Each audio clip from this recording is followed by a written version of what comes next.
So Disney Prince and Princess. This is actually a good movie. This is actually a good movie because it tells you every hypocrisy about everything in the modern world, but it shows you the primordial archetype of what women want from a man. So, and it's also one of my favorite films. It is. So I remember seeing this. I was like 3 years old, and it doesn't make sense if you analyze it from a modern perspective. So it's a beast. Obviously, he's a beast, but he is essentially the feminine fantasy of a man, where he is untamed and he is wild and he is uncivilized and he is savage. He's savage. Women love violent men. Anyone that's ever been a fighter, anyone that's ever been, if you're a guy where you've been hyper aggressive. I was in jail for 2 months when I was 18, 19. It was a big joke getting out that you got like the prison pussy bonus, because as soon as you got out and you went back to the neighborhood and, oh yeah, I just got out of being locked up. Oh my God, really? Fuck yeah, I fucking killed a guy actually too. I killed 5 people. I didn't fucking feel bad about either. I'm a fucking psycho. Oh my God, really? Yeah, really. Okay, women love psychos because they're like this. Because that's a guy who he listens only to himself. He listens only to himself. He doesn't need you, and in not needing you, he can do whatever he wants to you. And not needing you and doing whatever he wants to you, you can have any kind of experience you want with him, versus the guy that needs you, in which case he's already below you. This is a female fantasy. This is a woman in an idolized, pure form of beauty before she gets wrecked by the world, and she gets to take the most psychopathic, narcissistic, beastly guy, literally, and she gets to turn him into a man, and by loving her, he is made into a human being. That's the female fantasy. So it's a good movie. It's a good movie for that reason. Now, with this, though, unfortunately, is that Disney kept making more movies, and then they got more screwed up as they went along. It led to what I call the Disney Prince and Princess archetype, that's the modern archetype today, where the girl, she has a checklist of 25,000 things that she wants a man to be, and she's checking off boxes. And then as she gets to 30, she hits the wall, and 35, that list gets shorter and shorter, until it literally became, I have a female client of mine.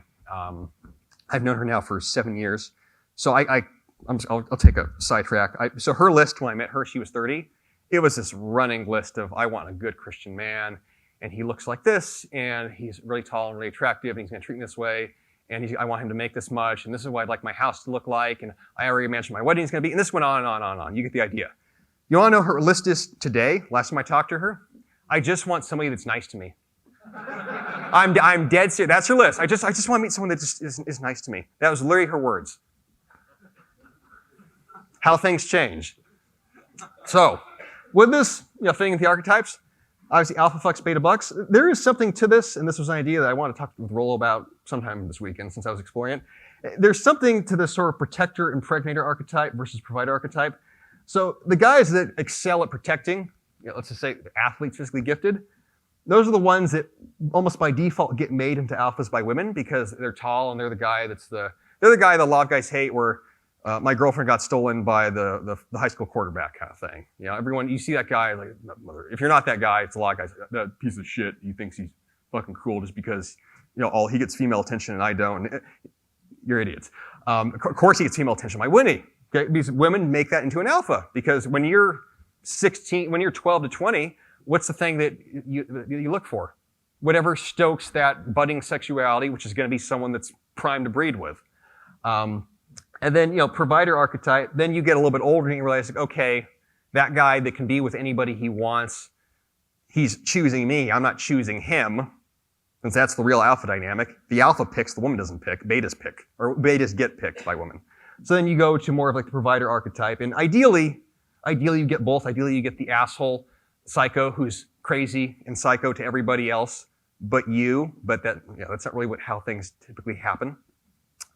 So with this, wrapping this up to the sort of segue, these things, protect and provide, they get formed to a fundamental set of characteristics.